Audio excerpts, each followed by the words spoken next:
Hello, guys, and welcome back to the Figure Forecast podcast. It is your host, Maeve, and my beautiful co host, Scarlett. Today, we have our first guest of season 3, and we are so excited to have her on with us. It is IFBB Pro and coach Barbara Kiss, Body by Babs on Instagram. You may know her. Um, Barbara, thank you so much for coming on because we really love the message you put out over on socials, and we really want to delve deep into that whole area this week, which is all about the female off season, like what goes wrong, what goes right, what steps do people miss, and just your kind of opinions on the whole process and how important it is, and just reiterating that to the listeners because we all want to get jacked, we all want to grow. So we're all eager to learn and listen.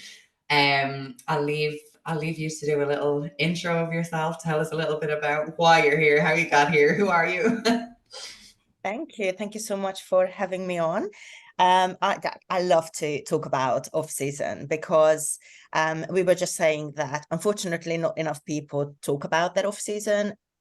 Girls don't really like to share that off season updates. So I had my best off season to date. In fact, this was the first proper off season that I've done, and I made the mistake in the past that I competed season after season and never really took long enough time off between seasons to make the necessary improvements. And from experience now, I can say that it's been an absolute game changer. So yeah, I love talking about it. I love sharing my off-season progress, because it's normal. It's part of the sport. It's necessary. And I feel like if you are someone that takes the sport and your progress seriously, then you just need to understand that off season is part of the progress, and yeah, we just need to talk about it. So yeah, I have been competing for, oh god, this is going to be year 9. I think it's been 9 years that I've been competing, so I have been in the industry for quite some time. I won my pro card in 2018. And I competed in a few pro shows. Um, and yeah, this year is going to be hopefully my big comeback season, and hopefully I will be presenting a much improved physique on stage. Exciting. What shows have you lined up this year? Or what are you So hoping? I don't know. I have a rough idea in terms of timeline. So it will be around June, July, but no specific shows have been picked yet. We'll see. We'll see. I'm in no rush. I want to make sure that I'm bringing 100%. So, however long it's going to take me to put that 100% package together, yeah, we will see. So how you touched on like this being like your first proper off season in that amount of time, like what have you done previously compared to now, and what made you kind of make that decision to have a different approach this time? Was there anything in particular that happened, or? Yeah. So previously in the past, it was always just a short off season. So the season always would finish in October, when I was an amateur. So season would finish in October, and then I would have a short break and then start competing again in March or April. And then you know how it is, like you do the early shows in at the beginning of the year, and then you qualify for the finals. So you might have a short break between the first part of the season and the second part of the season. You can't call it an off season because there is just isn't enough time to make any sort of improvements to your physique. And then again, I would go back to compete in the finals. Now that was pretty similar.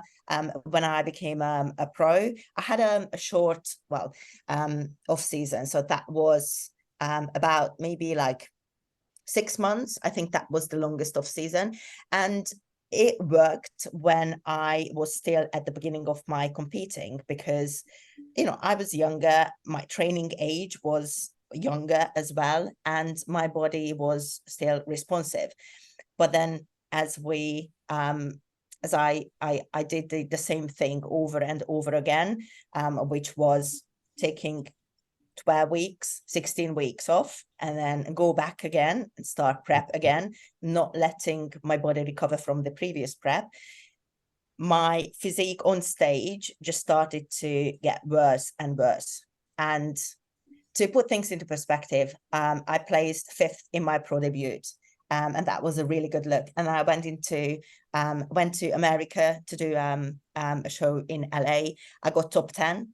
And after that year, my placing just got worse and worse and worse. And the last time I competed, my last season, 2021, in both shows that I did, I placed pretty much dead last. So in the pro league, when you place outside of the top 16, you don't get a placing. You don't know where you placed. And so I didn't get a placing. And that was so disheartening, because, you know, I knew what I was capable of, and I worked hard, and I placed 5th in my pro debut, and I got top 7 the year after.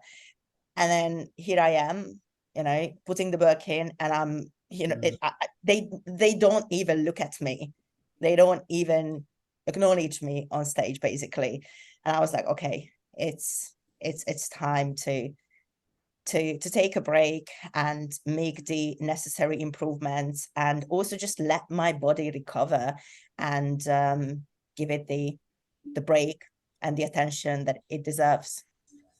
Yeah, I think that is something like a lot of people miss. Like, they just get caught up in that cycle of compete, compete, compete, compete. And like, yeah, you might do well for a few seasons, but then not only are you not making any significant changes, your body is just going to stop recovering as well, stop responding as well. So like, you're actually going to just go backwards.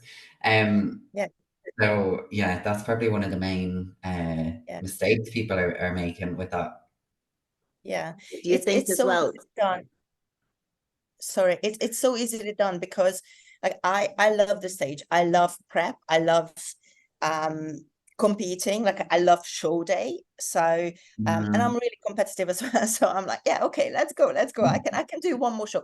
And that's the thing, like, there is always another show. Yeah. And it's so easily done that you're just, okay, I'm just gonna do one more. Okay, just one more, because I feel like I can just push a little bit harder, and that is never going to work. That is never going to work. Have you found that, like, since you started competing compared to now, that like the pro league, like, they're just a lot bigger as well? Do you find that has changed, like, since you started, that people have got bigger, and that's maybe why? Yeah, definitely. They definitely got bigger. I feel like maybe last year, and hopefully this year, after the Olympia, I feel like they are going to try to downsize, or just at least put some sort of like limit on the like the size of the figure girls, and not just the figure girls, to be honest, but like women's physique as well. But yeah, definitely, like, the look changed so much. But what's really interesting is that the top 5 at the Olympia has been pretty much the same for years. So, you know, we say that, yes, the girls are getting bigger, but the top girls, who is on the top, is not actually changing. So I think it's just a natural progression, to be honest with you. Like, you know, the girls train hard. Obviously, they push the envelope a little bit harder in terms of PEDs, and it's still the same people on the top. So you know, if you look back the past 5 years, and that's just a natural progression.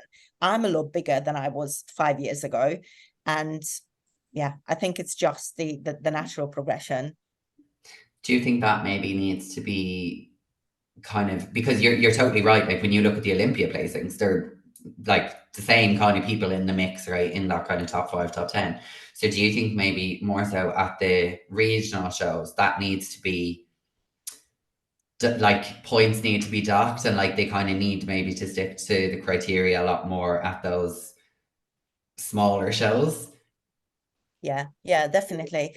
I think the problem is that unless you are a genetic elite, so someone like those top Olympians, and you want to stand out, you have two options. You're either bringing size or you're bringing freak condition. Like those are your two options to be able to stand out. If you don't have that, like beautiful shape and just those genetic proportions that people cannot compete with, like your only option is to bring size and stand out with that, so you get noticed, or you get freaky condition. But yeah, definitely. I think at the regional level, they should definitely judge it a little bit more in line with the criteria. Yeah, but also what we need to remember is that the judges can only judge what's in front of them, and they need to pick the athlete that is closest to the criteria. It doesn't necessarily mean that they fit the criteria, but they fit the criteria. They are the closest to the criteria. Yeah, for sure. Back to the off-season end of things. One of the things I love seeing on your page is just the reality of off-season. Like, you're not super lean. Even as a pro, you are still pushing it, and you are still, like gaining body fat and like being okay with it and showing that side of it. And I think that's just so important, especially when you're in the bigger kind of more muscular classes. Like as a female, you're more than likely going to have to push that boundary and get uncomfortable. Let's chat a little bit about that. Yeah. So especially this off season, I was the heaviest I've ever been. So I think the heaviest we went up to was like 84 kilos, which is a lot on my frame. I'm 5'3", so that's a lot of weight. And yeah, it get to a point where the look definitely started to get a little bit sloppy, but it's just, again, it was needed. I needed size, and it's part of off season. I don't mind it. I know that it's temporary.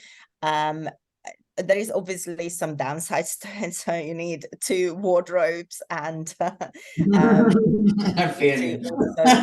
yeah, like you also need to be just comfortable with like how people perceive you, and the questions and the comments. But again, if your why is strong enough and you understand that, okay, this is part of the process, and this is my investment in my long-term goal, and it is going to pay off. It's temporary. I'm not going to look like this forever. I think it's so much easier to get your head around it. Yeah, for sure. Like short-term pain for like long-term gain kind of thing. Yeah, definitely. But I think the problem is that not many pros show their off season, or like people at the highest level, and also they don't necessarily have to get so like far away from their comfort zone. Like they don't have to push their weight up, because they already have the density, they already have the mass. They just need to make small refinements to their physique. Like if you are someone that needs to put size on, you need that muscle mass and density, you will have to push your weight up. Otherwise it's just not going to happen. How do you find being out of the gym setting? Like, because for me, like when my last off season, where I was very uncomfortable, but for the first time really, like, when you're like obviously are pushing food up intentionally, trying to then explain that to people who aren't in the gym world, that it is a choice, and being comfortable with that. How have you managed that? because I know you've been out and about a lot more, and Yeah. not just in the gym. Yeah, I think that's the biggest challenge. And I always said that, I said that to my coach, Mads, that, in the gym, I'm absolutely fine. If that is like, I don't mind. I'll train in a gym, like bra, top and in shorts. Like I really don't care. I'm just going to wear what's comfortable. But when I'm outside of the gym, that's a different story. And it's I think this is where you just need to accept that you will need two wardrobes and just wear more comfortable clothes. And it is definitely challenging, like, it's definitely challenging where you can't necessarily wear the clothes that you want to wear. You get asked, like, people who are not in bodybuilding, and my parents, they would be like, why, like, why are you so big? It's just, you try to explain it, but people are not necessarily going to understand, and that's fine. Like, they don't need to understand. You just need to keep your head strong and just focus on on yourself and on your goal, and try to surround yourself with people who understand it. Yeah, I think that's so important. Like, your environment does count for a lot, like, and it affects you so much. Like, who you surround yourself, where you train, like who you're talking to, who you're following. Like, yeah, it really does play a massive part. Yeah.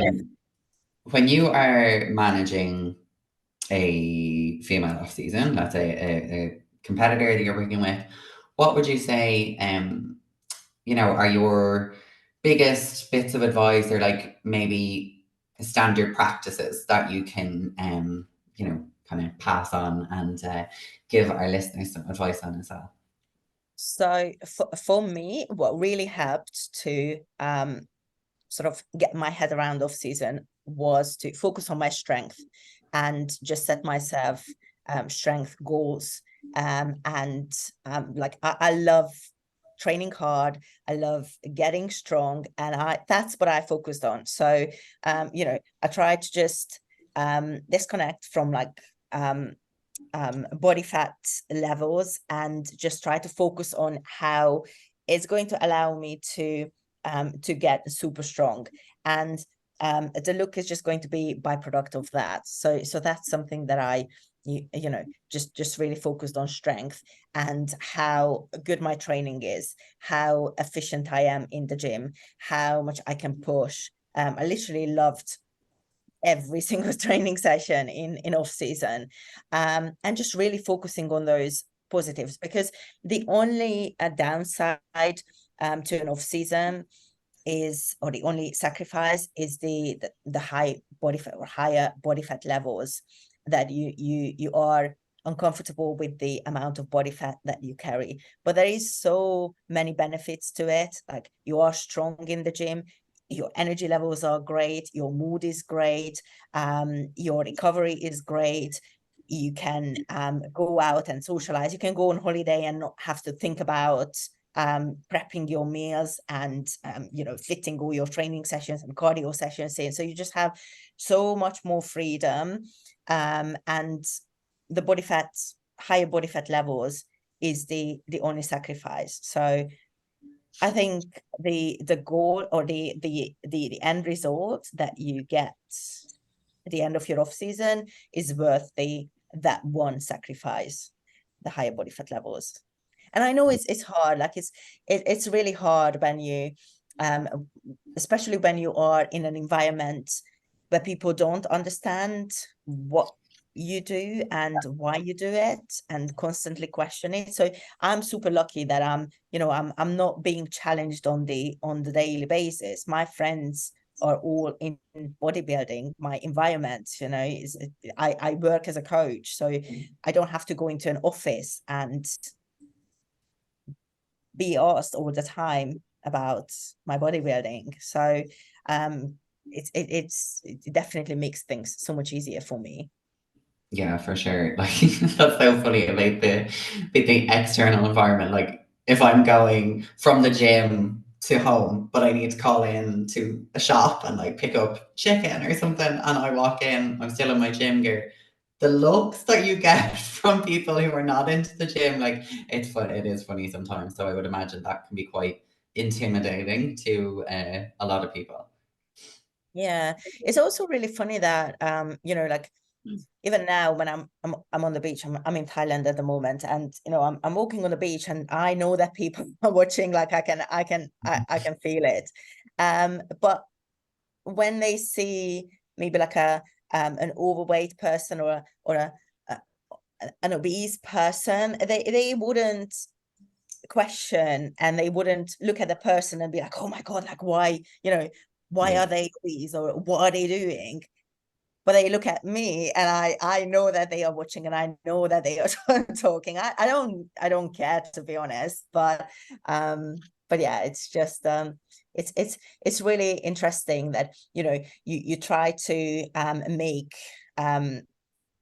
choices when it comes to, for example, nutrition, or you go to the gym, that, you know, choices that are in line with your goal, and you are trying to be healthy, and you're working out, and you're working on a physique goal, and you are being questioned. But if someone eats junk or drinks alcohol, or wants to spend half of their day in bed, people don't question that. Yeah. It's really interesting. I think it's because it's like, so like there is a lot of us, but there's also not a lot of us. Like it is very small, like in the grand scheme of the world, like, you know, like bodybuilders in general. So I think it is quite like when you are out and about, people are a bit like, oh wow, like Yeah. But I was saying to my parents, because I'm here with my parents, that it's changed a lot through the years. So like 5 years ago, and I was so much smaller, and people would be like, oh my God, like why are you doing this? What are you doing to yourself? And are you going to get any bigger? How big do you want to get? So people are just so shocked when they saw me. And then now it's, people are still looking, but like it's not there is no negative comments.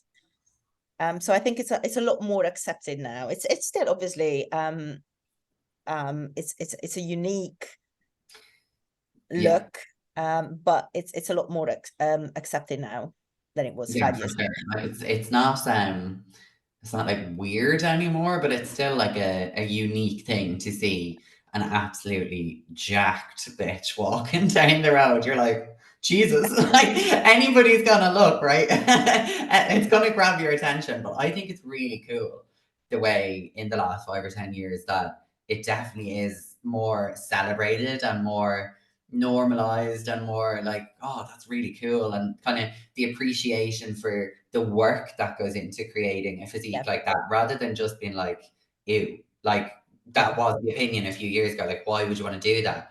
But now it's like, wow, not for me, but like I can really appreciate the commitment that has taken. So I think it's really cool to see even people who aren't into bodybuilding, like their attitudes have definitely changed as well towards it. Yeah, definitely. When it comes to kind of big mistakes or things you see being managed very poorly in an off season, would you say there's any more that you see, like apart from the obviously not taking enough time within the off season, but do you see anything go wrong with competitors or coaching? Yeah, so I think it's sort of related to not taking enough time off, but a lot of people get to a point where their body fat levels are like get a little bit uncomfortable, and straight away they start dieting because they're like, oh my God, like I'm too fat now, I need to start dieting. Like that's when your off season starts. Like that's when your body is going to make the most progress, when finally you have enough body fat, your hormones are functioning well. That's another thing. I think a lot of people just focus on the visuals and not necessarily on what's going on, you know, inside. So are you taking bloods? Are your health markers on point? Are you healthy? Are your hormones healthy? Like those are the most important things. Like the look is always going to be secondary. So a lot of people or not many people are going to take bloods, you know, especially like naturals, because they think that, oh my God, I'm a natural, I don't use any PEDs, so I don't need to get my bloods done. Well, you do. You need to get your bloods done. And again, it's just part of the sport. Like if you want to be a competitor, that's just a cost that you need to accept. So that's another mistake, that, you know, people just neglect hormones and they just focus on the look instead of focusing on hormonal balance, just creating that optimal environment where the body is actually happy to make progress in terms of muscle building. And I think a lot of people also neglect the consistency and accuracy in off season. So they think that, oh, you know, off season I can be 50%, 60%. Like, don't get me wrong, I'm a huge advocate of flexibility and you know, high level of freedom in off season. Like, enjoy yourself, go on holiday, enjoy your holiday, and you know, enjoy your off plan meals, but at the same time you still need to tick the boxes. Like, yes, your body fat levels will go higher, but there is no point taking your body fat levels high if you're not putting the work in, because then you're just going to get fat. Like, you know, let's get something out of getting fat. So let's make sure that we are ticking the boxes. Yeah, like it's all well and good eating 3,000 calories, but if you're slacking off in your training sessions and they're not being used to, you know, their actual potential, then you're kind of, you've only yourself to blame, really, then, don't you? Because I think it does definitely get to a point with people that they do get to that level of discomfort, and if they don't just jump into a mini cut, they definitely start to slack off in training and let that kind of like lessen their motivation and their drive, because they can't see that visual payoff like you do when you're prepping and you're like, oh my God, I look fire today, and you're doing those comparison shots, and obviously it takes a lot longer to build any significant size. So people get bored, people get, you know, inconsistent, and they just don't apply themselves as much as they would in a prep, for sure. Yeah, definitely. I think that's really I think that's really difficult in off season, that you just basically blindly have to trust the process and your actions, because you can't really see. Like, you can see that you're getting bigger, but you know, I still have that fear that I prep this year and I'm just going to look the same. I probably won't, but still. You know, when it comes to like a longer off season as well, like, is there anything that you've done this time to kind of keep that sort of consistency going, or that excitement going? Because like you say, you know, the novelty isn't there and you are kind of going in blind. Is there anything that you've done to kind of keep that fire going, to keep the consistency, or is it just a case of like your longer term goal? Yeah, no, and I think that's another mistake a lot of people make, that when they are in off season, they are just they just stay in a surplus for, you know, through the entire off season. So what we have done was we mapped out the whole year. So we knew that I would have a full year off, and Mads literally mapped out the whole year for me. So we did, I think we did 2 mini cuts. So, you know, in between the like the push up phases, I had a couple of mini cuts to just tidy the look up, and also to give me something new to focus on, because otherwise it just becomes too monotone, and that monotony can just be really difficult to handle mentally and emotionally, I think, especially as a female. So giving me that different type of focus, that, okay, now we're going to go into an 8-week mini cut, it really helps the mindset and just staying focused. And you can also just, you tidy the look, you get a little bit leaner, you pull back, your body fat levels go down, and you can just assess the look. Okay, like, are we actually making progress? What areas we need to focus on. So I think just doing a couple of mini cuts. If you are in a long off season, just do a mini cut. It doesn't need to be long. Obviously you don't want it to turn into a mini prep. So 6 to 8 weeks, go in aggressively. Performance is not going to be affected. The look is going to be so much better. You are going to be so much more responsive. You resensitize the body, and mentally is so much easier to then handle a long off season. For sure. Would you say there's a minimum time, like if you're working with someone, that you would have them building before a mini cut? Yeah, I think it depends on the person, to be honest with you. Like if you are someone that just started bodybuilding, and you've done a season, and your feedback is that you need more size, and you are going to take a full year off, I think like a 16-week building phase. It also depends whether you are assisted or not. So if someone is assisted, I wouldn't do more than an 8-week assisted phase. And then after that, obviously, you need to come off. You can still utilize the assistance for a few more weeks. Probably again like a 12-week as a minimum. A minimum, yeah. But the more the better, because and it also depends on the look. So obviously you don't want to get to a point where your look is too sloppy, and that's what happened with me at the end of my off season in December. So the reason I was not supposed to start dieting until I'm back from Thailand, so that's when we wanted to start prep, but we just thought that my look just got to a point where it was just unnecessary and a little bit unproductive to keep me in a surplus anymore, because the look started to get sloppy. My performance in the gym, my efficiency in the gym was affected. So it was really time to start dieting. Yeah. Are there any kind of telltale signs that you would use, like with athletes or clients, that okay, it's now time to mini cut? Like obviously it's gone on the visual, but anything else you would?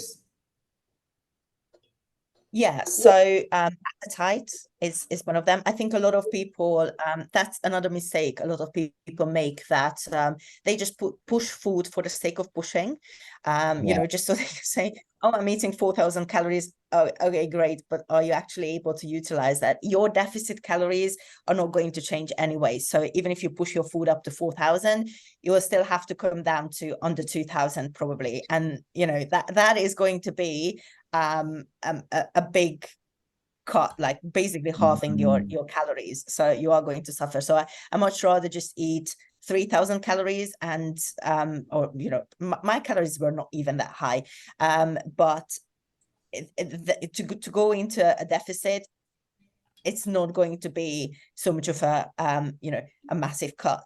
But yeah, so appetite is being one of the signs. Your mobility in the gym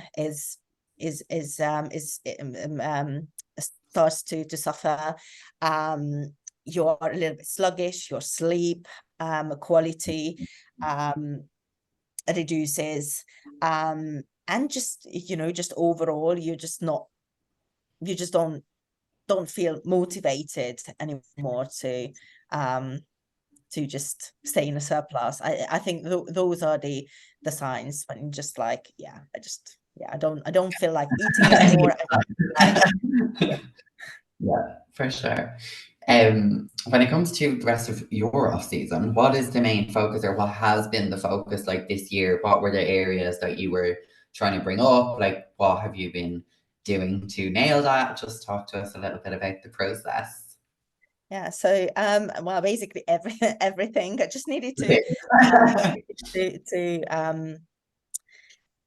put size on everywhere, except for maybe my legs, like the front of my quads. Although I think in figure, like you can always, unless you're Scarlett, you can always you can never have big enough quads. But yeah, so the main priority was upper body and the entire posterior chain. So yeah, just needed to get bigger everywhere. And the way we've done it is by creating goal specific training plan, and just make sure that my training plan, training volume, the exercise selection reflects the goal. So I have been training upper body 4 times a week, and the exercise selection was just in reflection of the goal. Yeah. Yeah, just maybe the top line. Say that again, sorry. What's your favorite body part to train?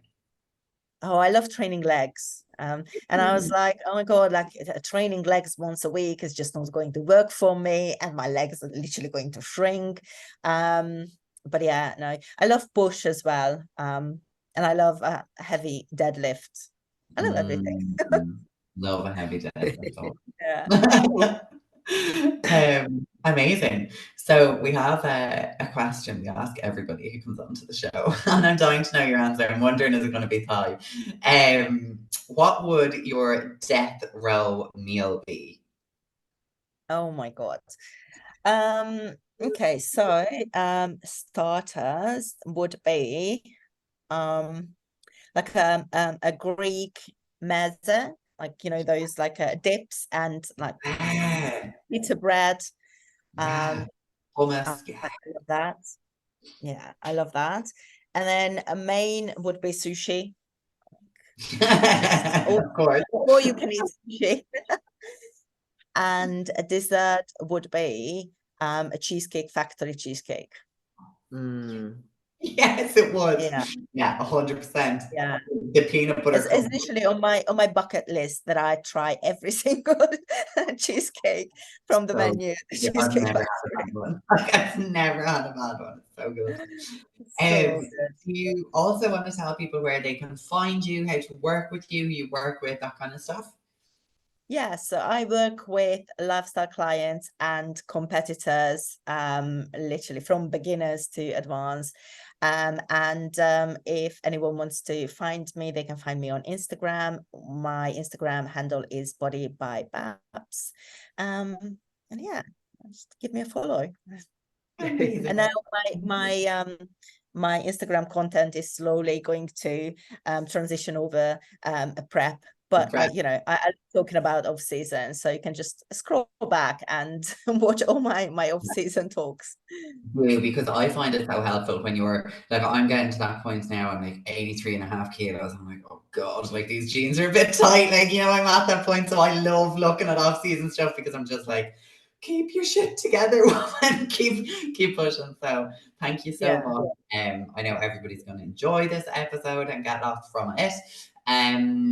So yeah, guys, thank you so much for listening. We will see you again next week for another episode. Bye. Bye.